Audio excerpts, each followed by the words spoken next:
जीव रूपी विभीषण और दांत रूपी सारे निश्चर लोग, रावण, कुंभकर्ण आदि आदि, मेघनाद, अकंपन, प्रहस्त, अतिकाय, जितने भी रावण के पुत्र है साहब, ये सब दांत की तरह निश्चर है, दूसरे को पत्थर की तरह मजबूत है, दूसरे को तोड़ता है, मार पीट नंगा फसाद करता है, और ये जीव शांत से बैठी रहती है।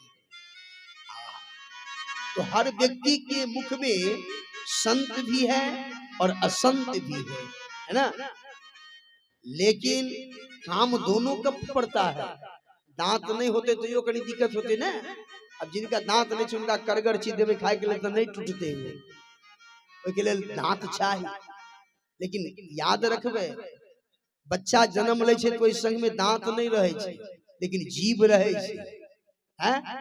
लेकिन आदमी जब मर जाए छे तो दांत कुछ न कुछ टूट जाए छे, पीछे बच जाए छे, लेकिन जीव संगे जाए छे ना, जीव संगे आवे छे और संगे वो जाए छे। दांत बाद में आवे छे और पहले टूट के खत्म हो जाए छे।